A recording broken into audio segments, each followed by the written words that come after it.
Here's what's cooking on the day's Sports Stove Local Hour. We are recapping Saturday's win versus Utah Tech, previewing Saturday's win versus Austin P, and of course, talking to some great guests today. Parker and Jaylen Herrud joined the show today. That's what's cooking on the day's Sports Stove Local Hour. McKinney looks, steps into pocket, throws, open receiver, touchdown! Colonels, we're not done yet! Our identity is we're going to press for 40 minutes, we're going to play up-tempo, we're going to play with unbelievable passion, and then our brand is the most exciting 40 minutes in sports.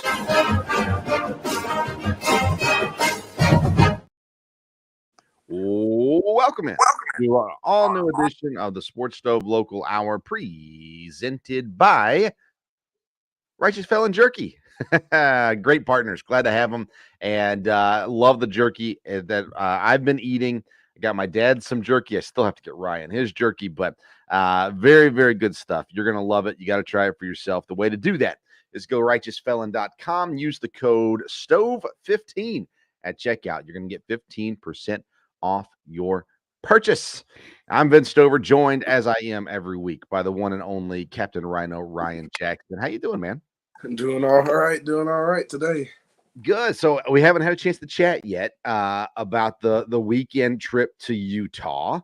So, man, start from the beginning. The flight out there, all that kind of good stuff. Talk about the weekend. We started off on Friday with a good little warm-up stretch practice kind of thing. Then we got on the bus, obviously took a big trip to Kentucky. I actually saw my parents because they came on the trip with us, so that was a great see.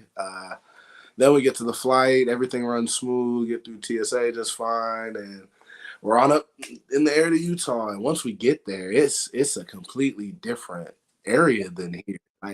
It's weird because I've never been anywhere close to like the West Coast kind of. Mm-hmm. So to see the different scenery and how everything's so open and like the interstates weren't busy, there wasn't 3 Taco Bells within 5 minutes of each other. It was different.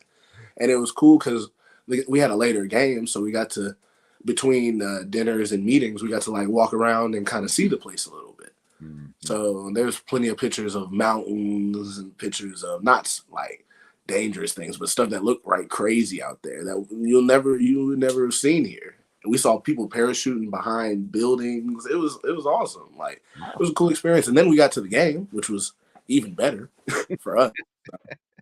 The stadium's beautiful. It's on a mountain. The view's great. The air was nice. It was a really good experience. Now, were there lots of parents on the flight? How did that work? See, I don't know how everything shakes up for my dad. Sometimes stuff, it just seems like being the number one EKU fan just works out for him sometimes. But I think it was something to do with Suits for Seniors. I don't know all the details, sure. But okay. Yeah. There were plenty of not parents on the plane, but important people. Like, I know we had the president, the AD, and their families, and obviously Coach Wells and his families. And there were some important people on the plane, so we had to act accordingly.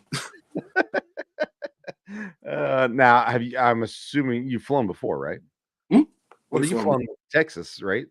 Mm-hmm. Yeah. Now, before college, had you flown? I'm sure I had flown at something for some reason. We did a lot of traveling to go to like trips and tournaments, and it was a lot of driving. That's another commitment to my dad.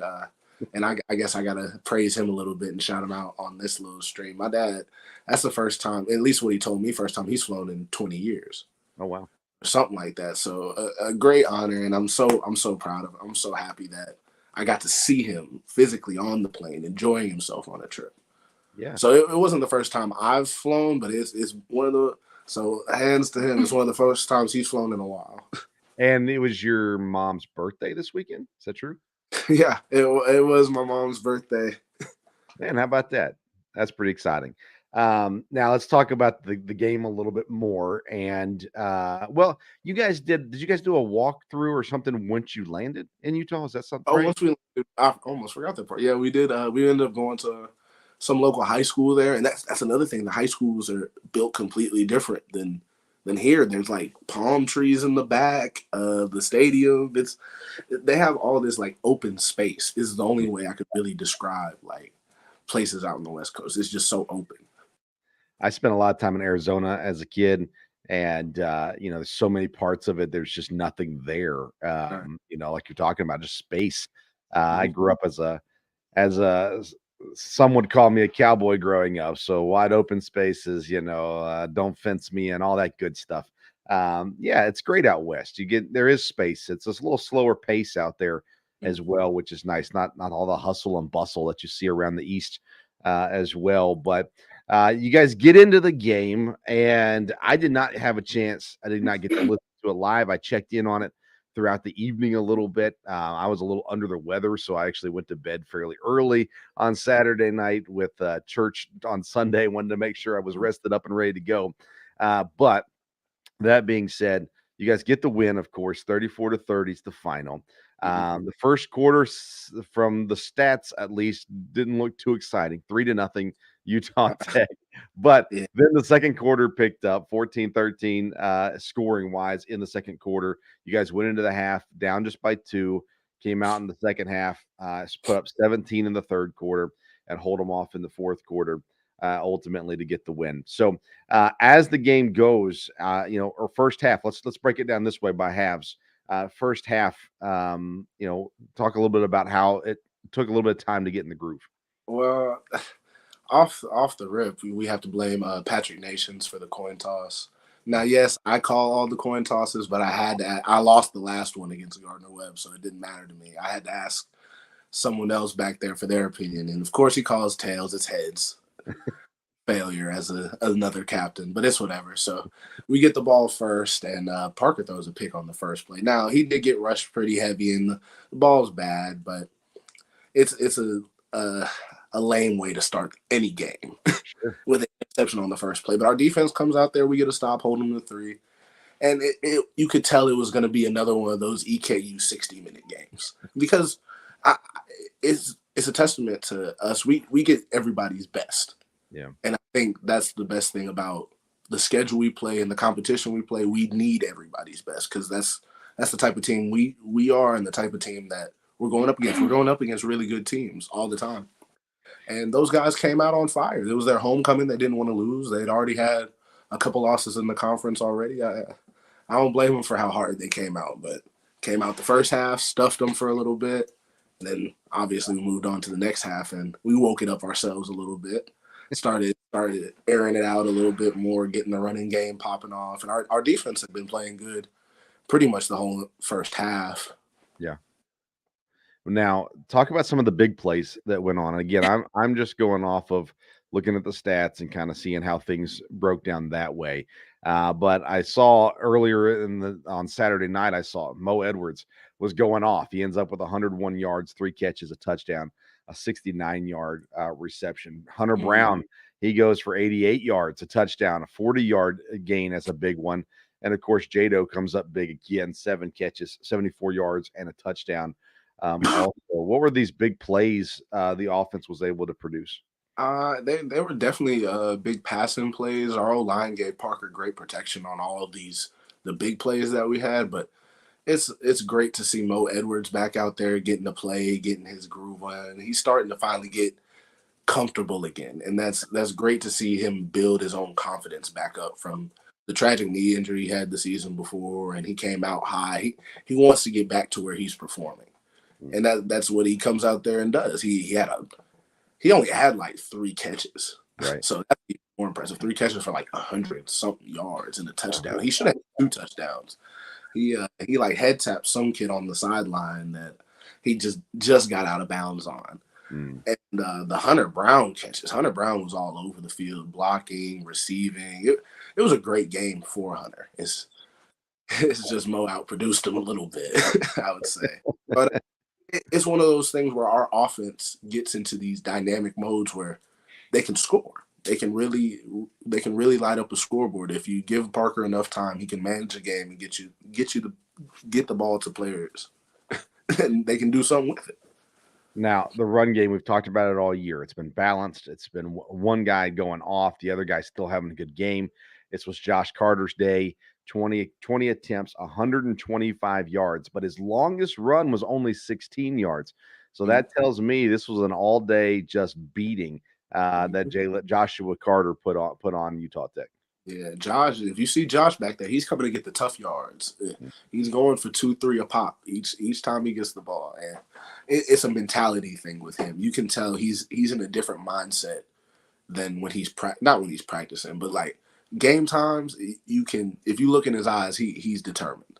And he's determined many yards as he can, because he, not saying he likes playing second fiddle, because both of them are very talented and they both work very well together. But Josh knows when he's up there, it's his time to explode and his time to really go. And it's awesome seeing, like, because Josh, y'all have to interview him again. He's such a nice, genuine person, and you just want to see a guy like that be successful. Let's talk about the defense. Logan Blake, slacker, only 7 tackles. Do you guys give him a hard time about that at all? Told him he's over here point shaming. Like, we were expecting him to at least crack 100 something this game. And like, me and Jeremiah have this running joke with him. We're like, if you get 15, can you just like spare us 5? Like, we don't even want all 15. We don't want to be that selfish. But we always give Logan a hard time because he's such a humble guy. And if you ever talk to him, you would never think he's the guy who averages 10 plus tackles a game. You would never think he's the guy who's all excited after tackles or super pumped up during the game. But that's definitely him. He's a leader for us. Not much with his speaking. It's more with his play and his action. And he's one of the smarter guys on the field out there. So we always have to give him a hard time because he puts too much pressure on himself sometimes. Now, Kobe Tracy, the quarterback, he got 247 yards, 3 touchdowns. His receiver, Keith Davis, 7 catches, 118 yards, 2 TDs, including a 55-yarder. Bo Sparks had 9 catches, only 53 yards on the day. But I look at the stats as well. I see Mike Smith and Deontay Bembry, 4 breakups and 3 breakups with the two of them. So 7 total between the two guys, as well as other guys with 1 breakup too. So as a guy who didn't get to see it, tell me a little bit about how this pass defense and those DBs did with a heavy load. You would have been super proud of our secondary watching this game. And the big picture of it was contested balls. Like, every single time the ball was in there, it seemed like one of our DBs was at least around it. Whether it was caught or not, that's one thing that those guys worked night and day since not only the Cincinnati game, but since the SEMO game, and week in, week out, they've worked on contesting, getting there faster, breaking on balls, trying to be active at the point of attack. And I think that's something that they've all done extremely well, especially Mike and Bembry. They had heck of a games. But another real star was Frankie West. I don't know how much he was targeted that game, but it couldn't have been all that much. We had moved into like a little nickel set this week, and because we knew they like to put some of their better receivers in the slot. So of course we wanted to combat that with one of our better corners. I think Frankie did a phenomenal job trying to defend one of their more dynamic receivers. Yeah. I mean, again, I'm just looking at the stats, but I see a lot of different names out here. Guys getting opportunities. Frankie, 5 tackles on the day. Nick, of course, there as well. Jordan Thomas showing up there also. So a lot of different guys out there, a lot of names popping up. Guys on the D line as well. Stevens, his name popping up on there. Of course, still the linebackers and things like that too. So a lot of good things happen. Of course, Ryan, you had 3 accredited tackles in the game as well. No sacks. Come on, man. But all these 3 steps, they don't want me to get there. So everything was quick. By getting more pressure throughout the middle, but those little 3 steps, they're really annoying to try and defend. Was that what they were? A lot of just quick drops. It's a lot of they did a lot of quick game against us, and their 5 step was usually like 6-man protections when we were really just not blitzing 3, but we always have a 3-man rush at minimum. Yeah. So when you protect 6 against 3, it's hard to get back there, but we still have to do a better job of crushing the pocket in those scenarios. Very good. We'll talk about Austin P. I didn't even lead the show off with this. It's Flush the P week, so we're ready for that. We'll talk about that after our guests here today. But we're ready to bring on our first guest of the evening, and we're excited to bring on here another captain. Of course, we got Ryan on every week, but bringing on again for this to the show, quarterback Parker McKinney on the program. Hey, Parker, how you doing? I'm good. How are you guys? I'm doing good, doing good. So we've been talking to Ryan about the Utah game, Utah Tech game, and the trip and everything like that. Share with us, if you don't mind, kind of that process for you this week with the flight out there and just the different scenery out there in Utah. Have you ever played in Utah before? I haven't. That's actually the furthest west I've been. One thing I'll say about Utah, it's a super pretty state, and that stadium we played at, like the backdrop, all the mountains and stuff in the background was, absolutely gorgeous. And obviously the plane ride and stuff out there went great. Then we, warmed up at a high school stadium, bus back to the hotel, and then from there was kind of normal after that. And I know the staff has done a great job with trying to keep things normal all these years as well. So Parker, let me ask you this: mindset wise, where were you after the first throw of the game? It was super unfortunate, but I do the best that I can, just trying to play. Each play is a life of its own. What happened the first play was super unfortunate, especially after last week. I was like, great, this is how we're going to start the game.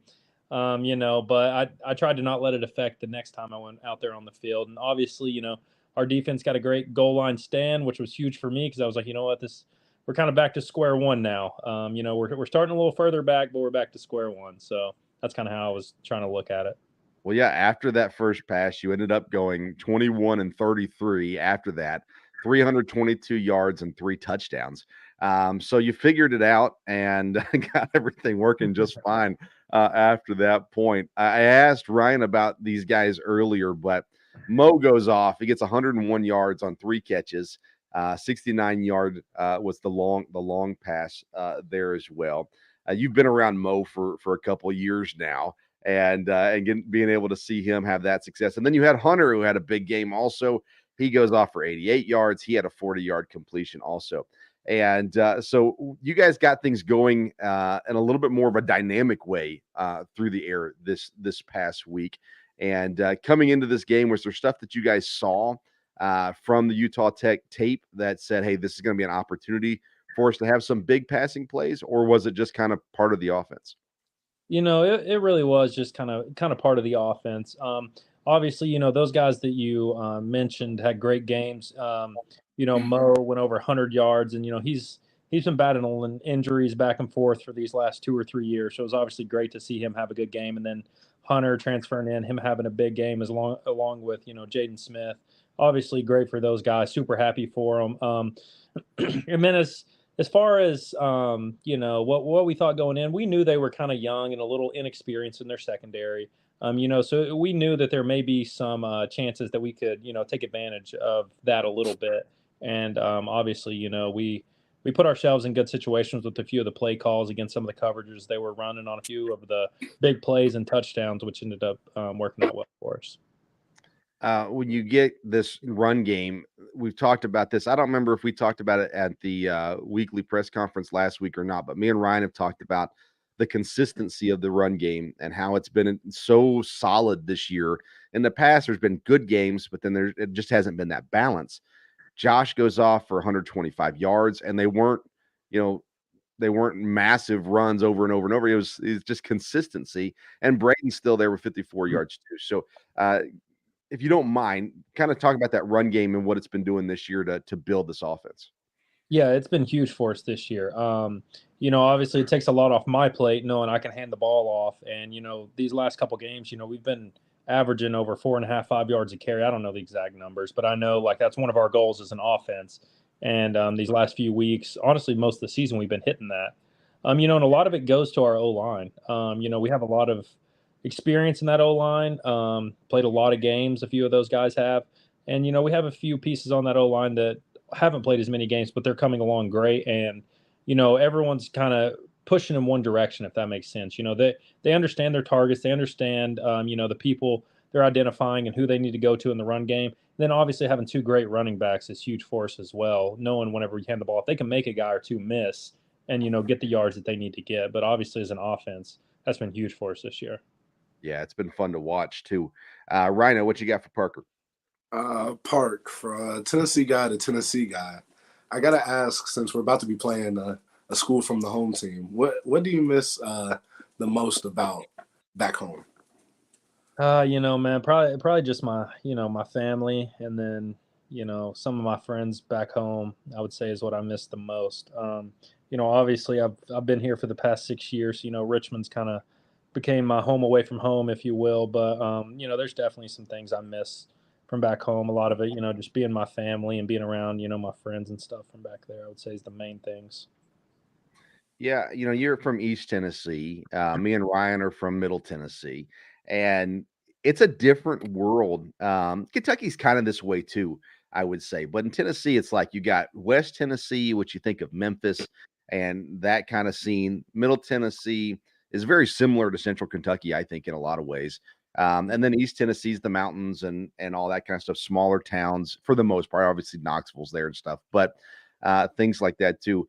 In your time in Richmond, have you seen that comparison? Like, to me, I lived in Indiana for 3 years too, but I spent 26 years in Tennessee, and I feel like this area, Richmond, is so much like where I grew up at and everything like that. Are there similarities to that too that maybe made you feel more at home here, or no? Yeah, there definitely is. A lot of it, I think, just being the landscape. So the town I'm from is super small town. Like, there's not even a red light in the town I'm from. So, like, so coming to Richmond, it's like going to like I don't even know, like going from a small town to Lexington or a small town to like a big city, in a sense to me. But there is some similarities, like landscape wise. Everyone talks about Richmond being the small little town. But obviously, a lot of them haven't seen the type of small town that I've seen and that I've been used to. But there definitely are some similarities, and obviously, I like it here in Richmond. Yeah, it's that is funny that you bring that up though. Small town. I think of Richmond as a small town myself. But you're right. I mean, there are definitely much smaller towns out there, and where you come from as well definitely fits that category. Also, have you ever thought about, or have you ever been able to do? I don't know. Maybe I should have done some research on this, but have you ever been able to go back and do something in your hometown, football wise, clinics or anything like that? And is that something that maybe in the future you'd consider doing? Yeah, that's something I've thought about doing. And I've had talks with people about doing that. I would say the main thing I've done, back home is like a few of the quarterbacks, like the high school and middle school quarterbacks, like back home. I've worked with those guys and tried to help them, but I haven't done as far as like a clinic or anything like super big like that. I haven't done that, but it's obviously something I'm interested in and would love to do. Yeah, yeah. I know, in Tennessee, I know we have a lot of Kentucky people watching, but in Tennessee, football is it. Like that's what you do. You do football. People like basketball, fine. People like baseball, fine. But football is what you do. And I know it's pretty cool. People always look up to anyone who's able to have any success and go on. And of course, Ryan's dad works with kids, and Ryan's done some work with kids there as well. I think that's pretty cool opportunity. Ryan, what else you got for Parker? This is a little bit of a weird one, but it's for the crowd mostly. If you could be any type of car, what type of car would you be? Any type of car, what car would I be? Car, truck, whatever. That's a tough one. I would just say like I don't even know. That's a tough one. I don't really have any rhyme or reason for what I'm picking. I would say maybe just some kind of like nice like truck, or I could go the other route and say like a Corvette, or I don't know. I don't really have a rhyme or reason. You look more like a car, buddy. Yeah, I was about to say I have no rhyme or reason, but yeah. You'd have to be something that's sneaky fast. Like you don't look fast, as Parker, and I don't mean that as an insult. No, I get that all the time. I get that all the time. But you are, we've joked about this for the last couple of years. But when you get out and go, when you get out in space, especially, it's not. Ryan brought this up about Josh earlier in the year. He gave Josh a hard time because he breaks out, he gets in the wide open space, and he gets caught. But Parker, you don't get caught. Like when you now sometimes you should get down, but you don't get caught. Yeah, that's a different story. That's a different story. Is that something in high school? I'm curious. Was that something that was a big part of your game running? Yeah, it was like, so obviously, like I said, a small town, small high school I came from. So there was only like certain games where they would ever like let me run the ball, if that makes sense. Like our bigger games, once we got in the playoffs, like it became a big part of our game plan is I would run a lot. And in high school, like I never slid, I never got down. Like I would always just run like it was normal. And obviously coming to college, I don't know how to slide. I'm still working on how to slide. And I obviously definitely something I need to improve on. That goal line hit you took at when Tarleton was in town, is that the hardest hit you've taken or no? It's definitely up there. Yes, I would venture to say it probably is the hardest. It was like I got hit in slow motion. I remember just like looking straight up and seeing the sky. But yeah, that's not a hit I ever want to take again. I know I was sitting in the press box and I was thinking, "Oh, please get up." that was a tough one. Everybody else was saying, "Slide, Parker," but I was more concerned about the post tackle than the pre-tackle. Yeah. And that's fun. Now let's talk about Austin P a little bit. You guys got them coming up this weekend at home. They're one of the top teams in the conference. They've had a phenomenal year, 6 straight wins. This is an opponent that, now not to say that anybody else on your schedule wasn't to be reckoned with, but Austin P is a serious team coming in here, and obviously the next one on the schedule. So when you're preparing for this team, what are you seeing, and what do you think about them coming in? Yeah, obviously Austin P, very great football team. They lost their first 2 of the season and then they haven't lost since then. So obviously, they're a team that's rolling right now, have a super high powered offense, they have a really good defense. And they're a team that, we're going to have a good week of practice and we're going to have to come, prepared, ready to go. They have a lot of great players, great quarterback. He's having a great season this year. And defensively, they have a lot of new faces, a lot of new guys out there. They didn't return too many off last year's team. And then also, the different defense coordinator from last year. So obviously we're starting game planning wise. Coaches have been started on game planning. We were obviously looking at stuff today, but they definitely pose a challenge for us. I think our players are fired up about this game. Obviously, there's a lot riding on it conference wise and standing. We're both undefeated in the conference, so I think the guys are going to be ready and come out ready to play Saturday. Do you have, I know when you're, studying and stuff like that, you're preparing for the defense, but you talked about the quarterback has had a phenomenal year. Do you have a relationship with the quarterbacks in the conference at all? Is that anything that you're able to do? I don't necessarily with the conference. Obviously, going down to that Manning Passing Academy, I got to meet a lot of quarterbacks down there and build some relationships with some of those guys. But not really any of the quarterbacks that we've played so far. I haven't really known personally. Yeah, I didn't know. Other than Kentucky, the Devin Leary, me and him met down there. I knew him personally, but other than that, the rest of them I haven't known. Yeah, I was curious because, of course, the transfer portal probably plays a little bit of role in this. You're not seeing the same guys every year necessarily. I mean, you guys have seen a lot of Central Arkansas, but that doesn't mean that you had a chance to build a relationship depending on who the quarterback is year to year and things like that too.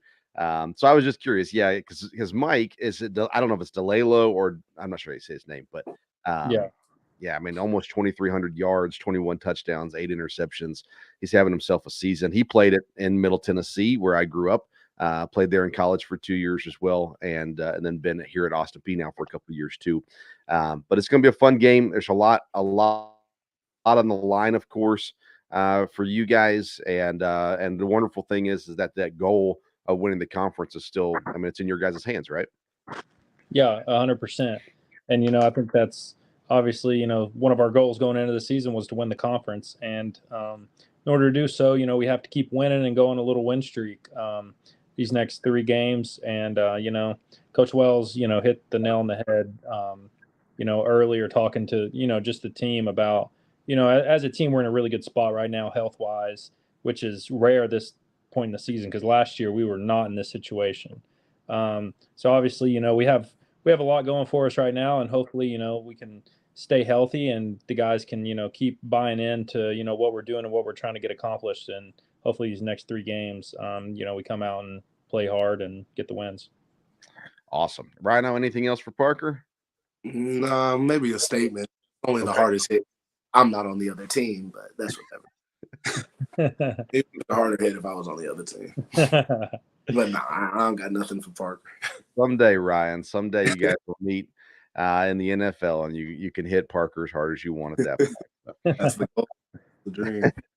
Yeah, Parker, we really appreciate you coming on, man. We always appreciate your time and congrats so far. I know it's final season here in Richmond, and so there's a we've been cheering you on for a while now, but we're excited. Great game this past weekend. Looking forward to the Austin Peay game.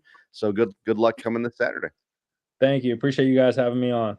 Yes, sir. Parker McKinney, quarterback, EKU. All right, we're gonna roll right into guest number 2, Ryan. It's a guy that you see a lot of, or at least he sees your back a lot as well.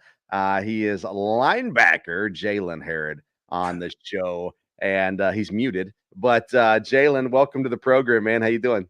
What's up, guys? How you doing? Doing good, y'all. Doing good. You looking like you're feeling pretty good tonight, huh? Yeah, I'm all right. I'm doing well.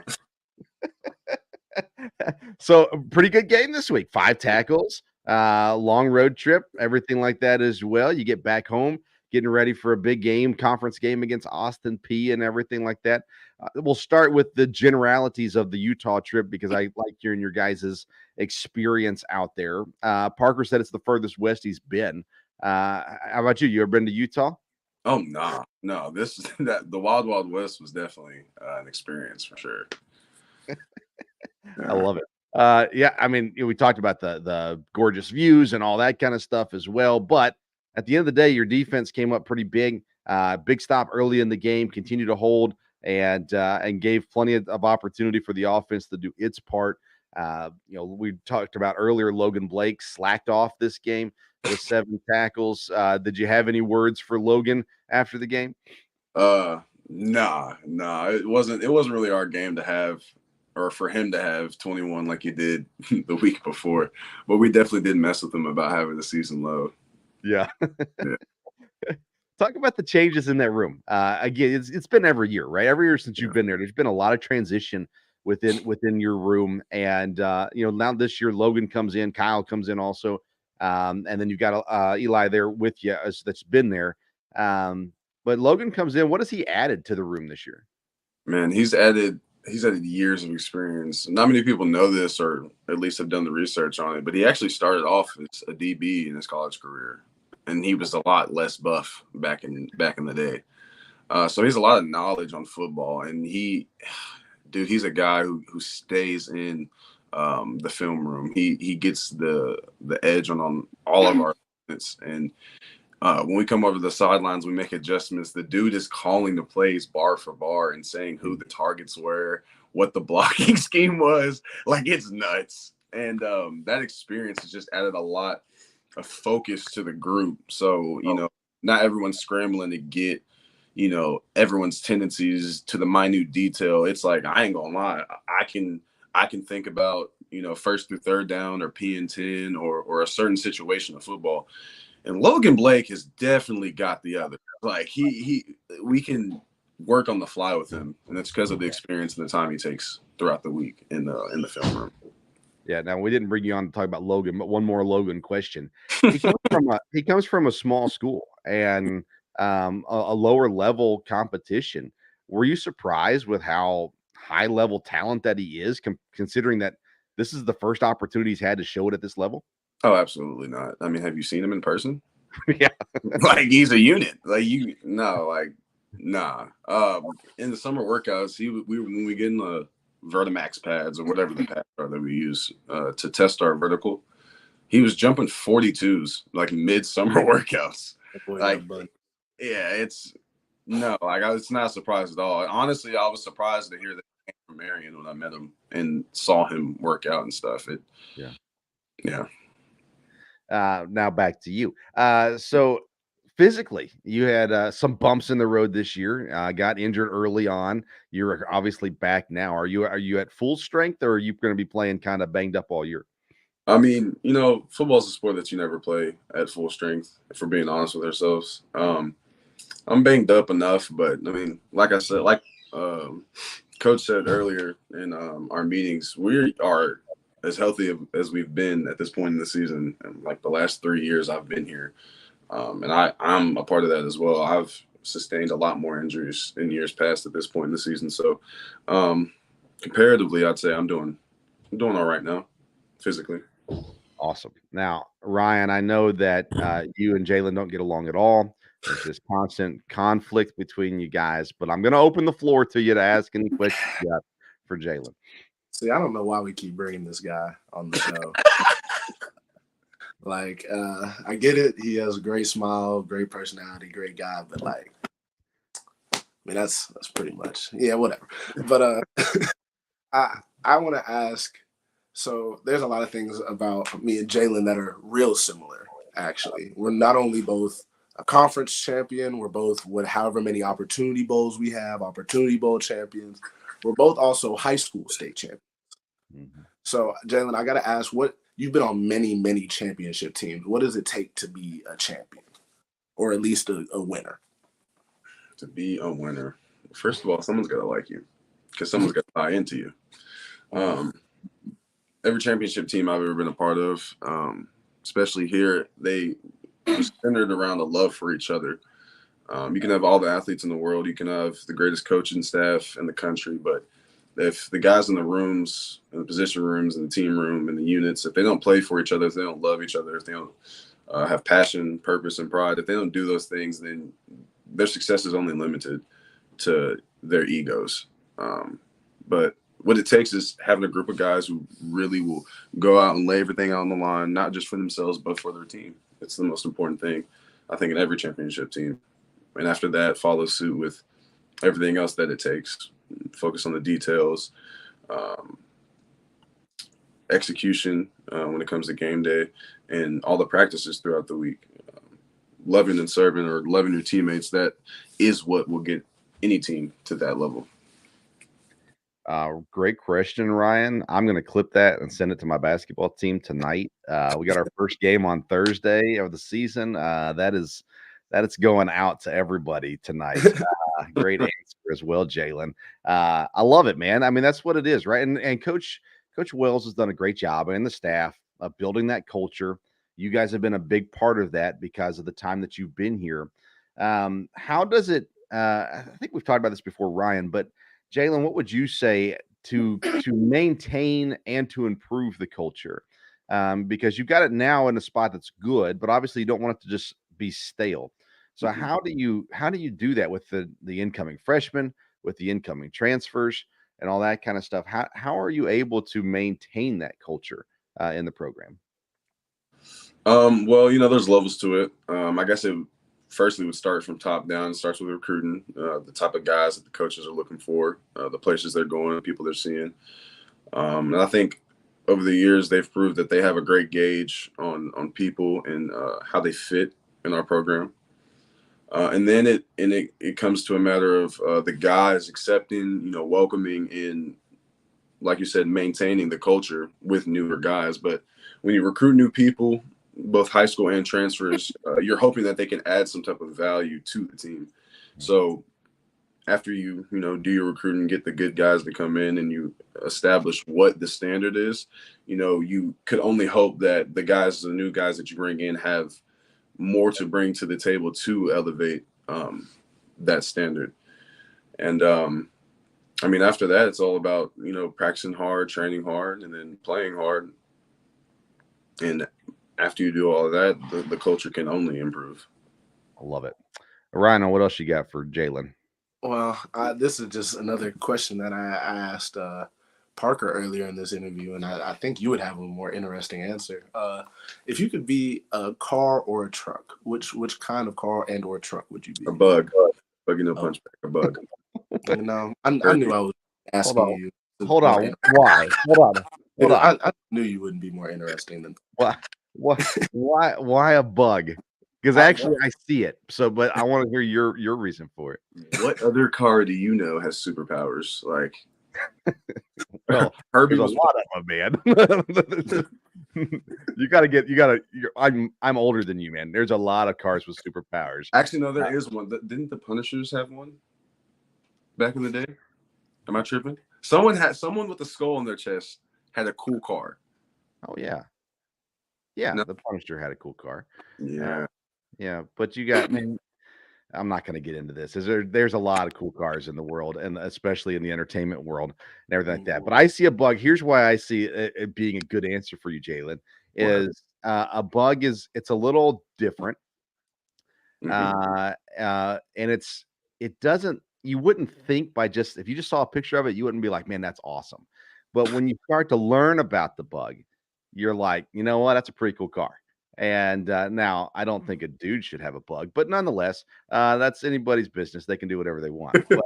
But I see it as a little unique, and definitely maybe even I don't mean this in a negative way, a little quirky, maybe. And I think I like that. I think it's a good fit for you, Jaylen.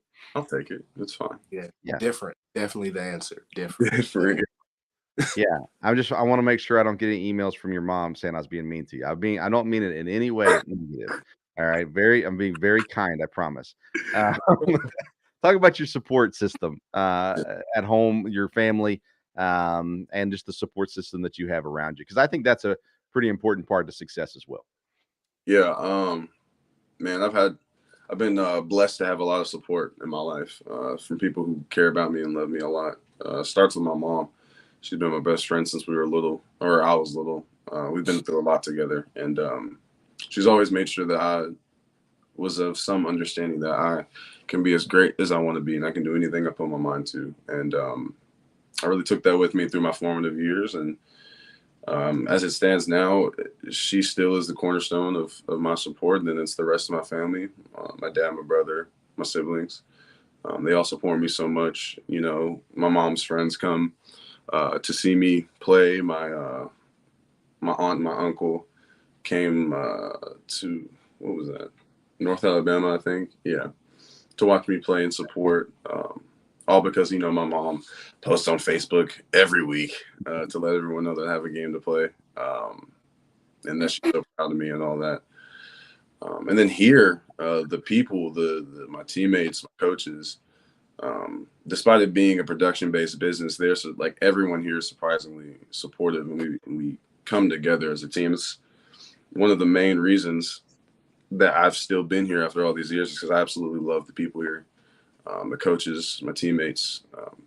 Everyone does a lot to come together and help each other through hard times. I mean, we faced plenty here since I've been here. But yeah. I'm trying to think of the right way to ask this question. In a world in which everybody leaves, I think staying is a sign of character. Not to say that people who leave don't have character, have low character. I don't mean it that way, but sticking through things, being a part of something, building something, and maintaining it, I think is very unique and special in this day and age. You and Ryan have been around for a long time here at the university. We just talked to Parker, who's been here 6 years.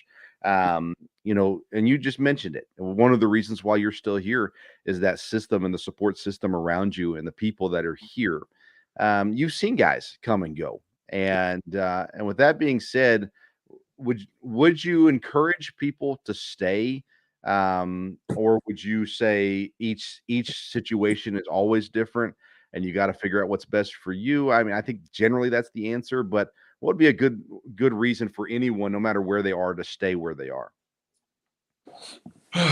Well, I mean, I would say every situation is different, but having that being said, I would like to say that despite every situation being different, you know, everyone's reason for playing college ball or going to the place that they decide to go there's always a story. But I decided personally at some point in my high school career that wherever I wanted to go for college, I wanted to make a home. I wanted to lay down my roots, you know, find a community, become a presence in that community, have value and create something for myself. And I didn't think I needed to go anywhere else to do. You know, I had the talent I did coming out of high school football is a developmental sport, and I knew I would do that in college. It didn't matter where I went. D1 is D1. College ball is college ball. And I found a place that I was lucky enough to have fantastic people around me. And with the motivation to always get better and to be the best version of yourself every day. And advice I would give to anyone about that question is go where you feel comfortable, where you feel strong, and where you feel supported. Don't go somewhere because it's a big name school. Don't go somewhere because they're offering you an insane amount of benefits. Although, make your money when you need to make it. But yeah. I mean, as far as intentions go, I mean, I think it's best if you go to college or go to university planning to create value for yourself in that community. Because at the end of the day, if you're doing that, then you're going to have the greatest impact. You're going to be the best version of yourself if you're wanting to do something for more than just yourself. Yeah, man, this interview has been amazing. This has been great. I'm telling you, we get off the air each week, and me and Ryan talk about, you know what? I think this may have been the best one yet. We've had some really good ones, and I get a lot of feedback from those that listen.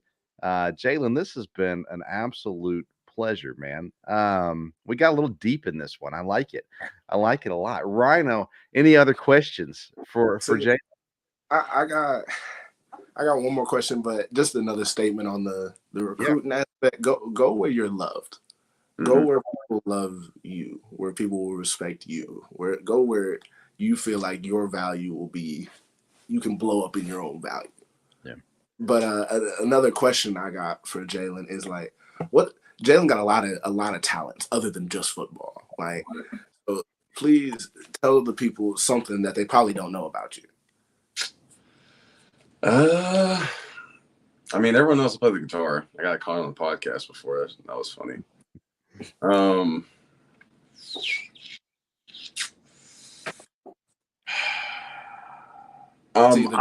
like fashion a lot. A lot of people don't know this. I think fashion is a very expressive form of art, and one that gets overlooked a lot because it's usually predicated on how much money you have.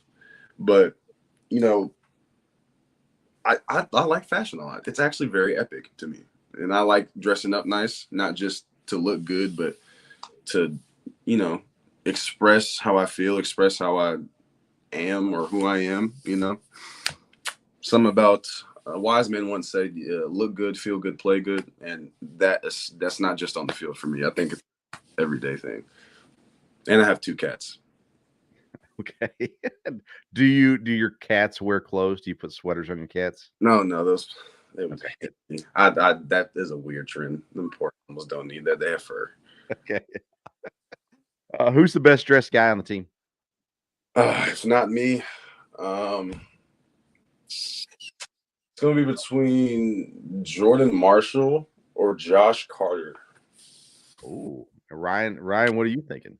I was saying Jado. Anytime we go on a trip, that dude is clean. Okay, he be putting them suits on. He likes suits. Jado's a suit guy, so it's a little different. But overall style, right? Overall style is probably right. J Mars should definitely up there. Okay, cool. This has been fun. All right, Jaylen, we're gonna let you go because we got to get ready for Austin P. We got to talk about what's coming ahead with Flushing the P this week. But Jaylen, man, this has been fun. Like I said, I got multiple clips I'm going to be sending to some guys later tonight. But I appreciate you coming on, man. I'm glad that you're back on the field and that you're able to be doing something you love doing and having a good time doing it with, I think, guys that you generally like as well. So that's good. Big game coming up this weekend. So we're cheering you on, man. We'll be there. And thank you so much for coming on tonight. Yeah, thanks, guys. Thanks for having me. Yes, sir. That's Jaylen Herrud, linebacker from EKU.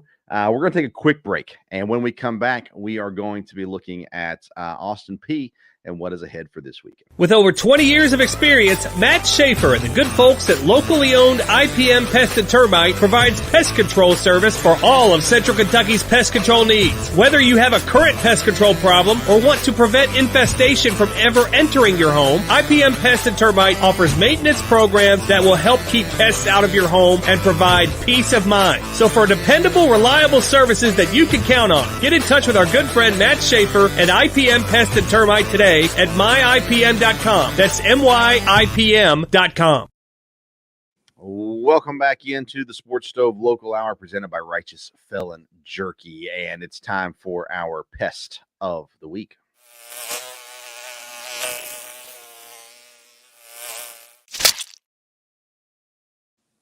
The Pest of the Week is presented by IPM Pest and Termite, Central Kentucky's neighborhood pest professionals. And this week, that pest is Austin P. Ryan, we've talked about it with Parker a little bit in more detail. 6-2 on the year. They've won 6 straight, beating ETSU, SF Austin, Lindenwood, Gardner-Webb, Southern Utah, and North Alabama. And they laid it on thick against Gardner-Webb. Like, they torched Gardner-Webb. Quarterback's been phenomenal all year. They basically go heavy with one running back. They got another guy that gets touches, but Javon Jackson is the guy, 807 yards, 7 TDs. He only has 8 catches, though, so he's not a massive threat out of the backfield.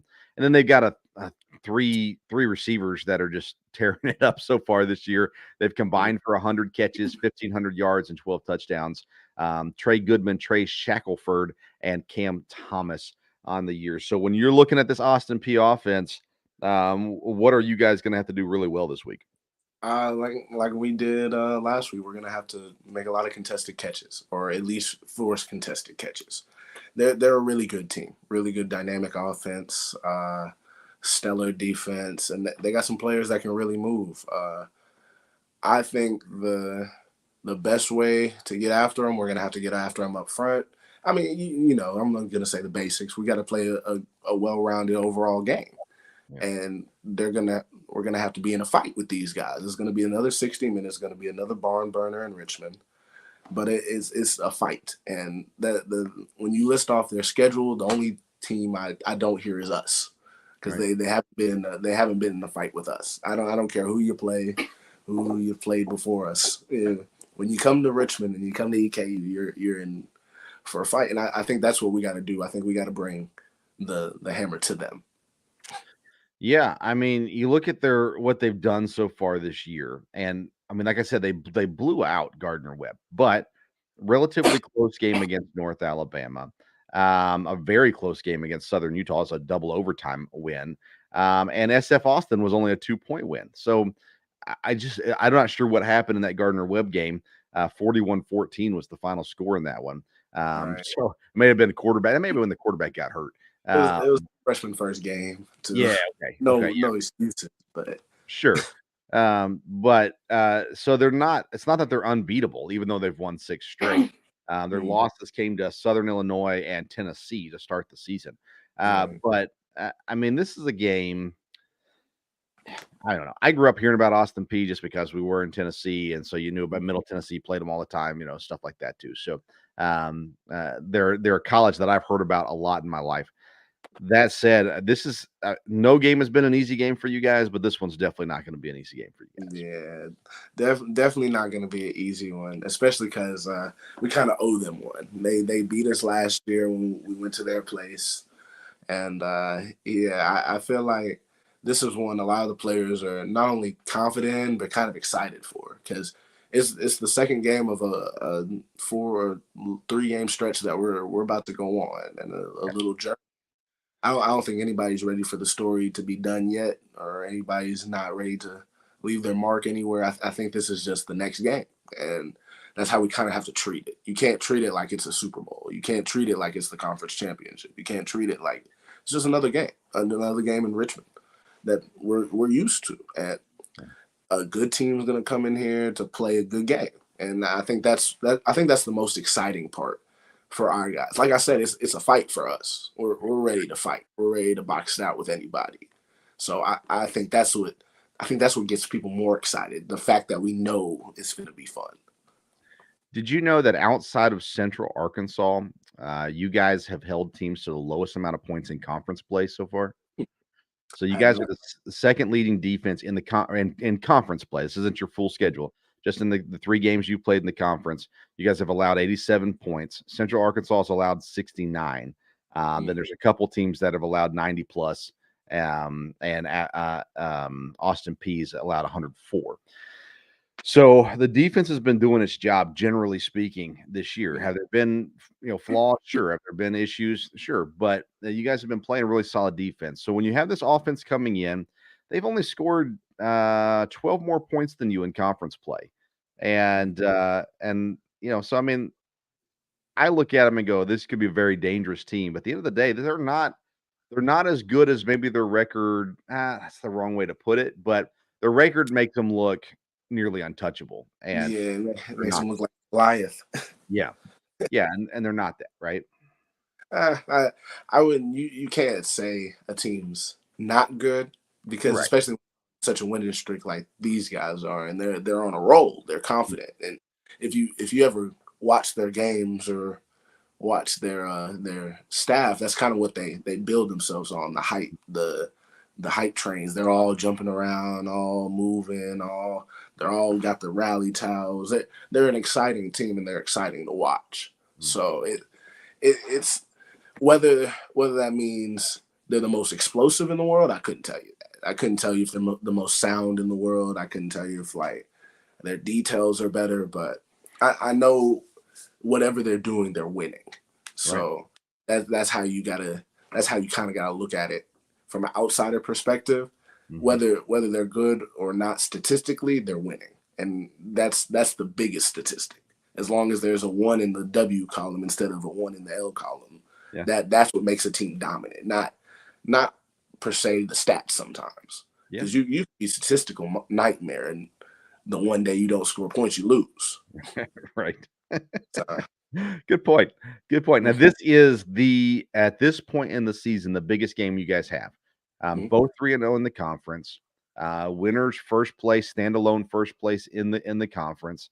Central Arkansas is right behind. They're at 2-1 coming into this week in the conference, and they've looked really good this year too. You still have to face them coming up, so that'll be a big game when you get there. But you win this game, and it's all control at that point. You guys control the destiny. You control it right now, but you guys control the destiny after this game is done, as you'll have a chance to face off against Central Arkansas as well in the coming weeks.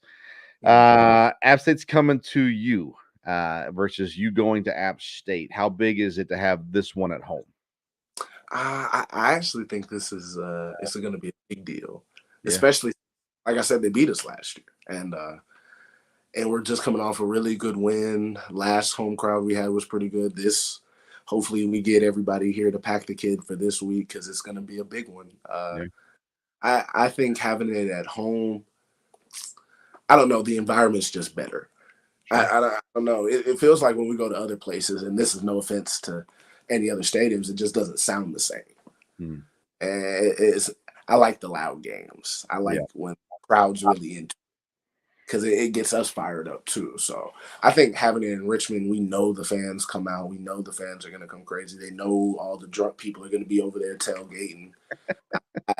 I think it's definitely a dangerous place to play in if you're not used to it. Yeah. And I mean, you said it should be it should be a big game. There should be a lot of people there. This is a big one, folks. If you're listening to this and you don't understand that, I'm a little surprised. But this is a big one. We need to be there. We need to be there. Need to be cheering them on. It's going to be an absolute blast. It's a huge game to accomplish the goals of the season. This is it right here. It's a 5:00 kickoff here, and so plenty of time. Get your morning nap in, get your tailgate in, all that kind of stuff, and be at the game. And it's gonna be a blast. Raymond's ready for it. I mean, they're gonna get you tickets. So you need tickets. You call Raymond. He's gonna set you up. And we need people to pack the kid, no doubt, for this weekend. Big, big, big game. All right, Ryan. Any final thoughts before we close out the episode today? No, other than that was another heck of a show. I'll tell you Really what, fun. man. I'm impressed. I had a lot of fun with this one. Jaylen was so just I don't know. It was deep. I felt like it was a deep interview with Jaylen and Parker. He always gives great information. And I think he was on his game today too. I tell you what, I had a blast with this one today. Yeah, we're gonna have to start throwing out like an award or something. Yeah, I know, right? Now, and see, you got these guys last home game. We're out there talking after the game, and these guys are walking through. Hey, when am I going to be on the podcast? And you's like, go out there and make some plays, and you could be on the podcast. Right. I think the bar just got raised tonight with Yeah. Parker and Jaylen. I mean, if you want to be on the podcast, you're going to have to bring some personality, some flair, some depth to you to be on this show. Because And my you goodness. plays because if Yeah, you still got to make plays. you're not on there. I'll have everybody on. You guys win the championship, we'll bring the whole team on. Team on. Yeah, we'll just roll them in 1 by 1 or 2 by 2. We'll figure out a way. We'll go sit at the Roy Kidd Stadium in the stands and just put some microphones up there and go from there. Live. That's right. We'll make it happen. Hey, I'm excited for you guys. I know that you're back from Utah. It's cold now, which is always exciting. It's going to be cold this weekend for sure. I got to remember to bundle up for the game, but it's a big week. I'm looking forward to it. Looking forward to cheering you guys on this Saturday. So a reminder for everybody: 5:00 kickoff in Richmond. Come out, cheer on the Colonels, be a part of everything there. I want to say thank you, by the way, to folks who have listened, reached out, and just complimented the show. Ryan, you're getting lots of compliments on your part as well, and I just appreciate people listening. My goal with this program has always been to give an opportunity for student athletes to step up and kind of get their story told a little bit, and to let people meet them and get to know them a little bit as well. And I think we're accomplishing that. And I appreciate the support of everybody out there that listens, and would be happy to meet you. If you're at the game Saturday, you see me walking around after the game, I'll be headed down to the cabin on the hill for the press conference. You can catch me there or anywhere else. Just start yelling my name. I'll find you. But would love to meet you if you listen to this program. I always like to meet those who are listening and paying attention. So that'd be great. And that means the all-around roofing player of the game goes to Mr. Stover for getting all this started. Thank you. First time I've ever received the award. I appreciate that. I'll tell you what, man, it's been a blast. I appreciate the university and their help and their support, the coaches, Coach Wells, Coach Todd with the girls basketball team, Coach Hamilton with the guys basketball team. The baseball team has been phenomenal. Rickson, when he was here, was awesome. KB, Alex, guys are great. So we appreciate everybody that has a part in helping us with this. It means the world, and we appreciate the support all the way around. We appreciate IPM Pest and Termite and All Around Roofing, locally owned companies, and their support of the program. And Righteous Felon jumping on this season as well, being a part of the program. Go to righteousfelon.com. Use the code STOVE15. You're going to get 15% off your purchase, and you're going to love it. It's good stuff, man. Great textured jerky, great flavored jerky. It's all there as well. All right. Thanks for tuning in to tonight's edition of the Sports Stove Local Hour. Follow us on Twitter and Instagram at Sports Stove, and come say hi at the game this weekend. Good luck to Ryan and the rest of the Colonels as well. Until next time, we'll see you around the Sports Stove.